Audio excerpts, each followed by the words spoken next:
Hello students, today we will discuss ventilators, how it works and what are the different types of ventilators. Before going into the details of ventilators, first we should know what is ventilation. Ventilation is the process by which oxygen and carbon dioxide are transported to and from the lungs.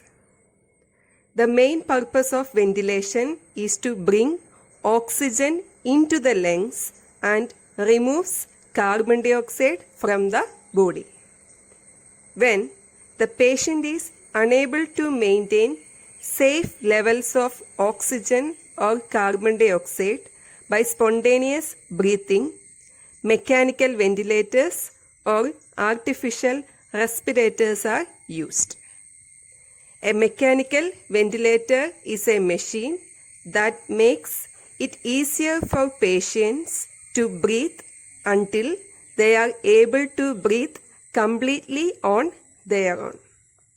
Mechanical ventilators are mainly used in intensive care medicine, home care in hypoventilated patients, emergency medicine, and in anesthesiology. Ventilators can operate in different modes. First one is the controlled mode, second one assisted mode, and third one is the combined mode. In controlled mode, the breathing is controlled by an automatically timing system, which is usually provided for patients who can't breathe on their own. In assisted mode, the ventilator can be used to assist a patient with breathing. Next one is the combined mode. The combined mode is the combination of both controlled mode and assisted mode. In this mode, patient controls his own breathing as long as he can. But if he should fail to do so, control mode is able to take over from him. So next we can see how does a ventilator work. The general block diagram of a ventilator is shown here. So we know that the goal of mechanical ventilator is to reproduce the body's normal breathing mechanism. A ventilator uses pressure to blow air into the lungs. The ventilator pumps air and oxygen into the patient's airway through a breathing tube, not shown here. One end of the tube is inserted into the patient's windpipe and the other end is attached to the ventilator. The amount of oxygen the patient receives can be controlled by control valve and gas flow is sensed with the help of flow or pressure sensor. The air flowing to the patient passes through a humidifier which warms and moistens the air.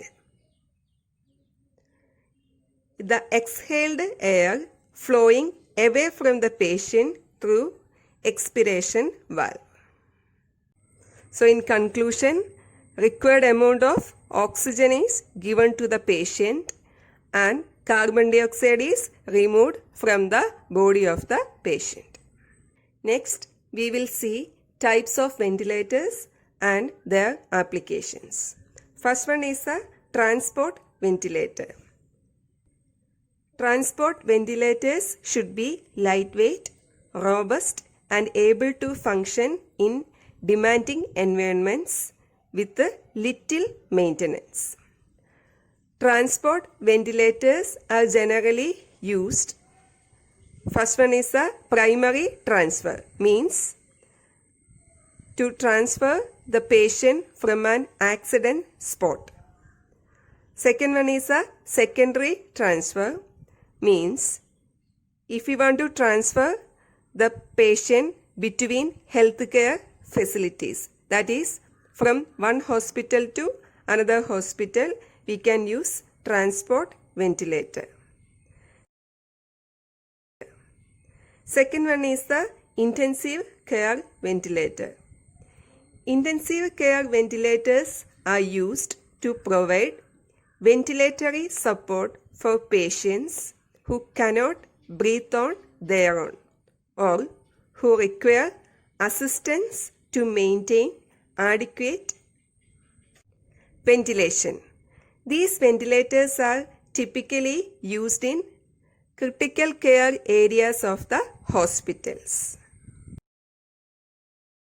Third one is the neonatal ventilators. Neonatal ventilators provide ventilatory support to premature and critically ill infants who suffer from respiratory failure. Next one is the positive airway pressure ventilator. These ventilators are specially designed for non-invasive ventilation. These ventilators are generally used at home for treatment of chronic conditions such as sleep apnea. Sleep apnea is a serious sleep disorder in which breathing repeatedly stops and starts. Thank you.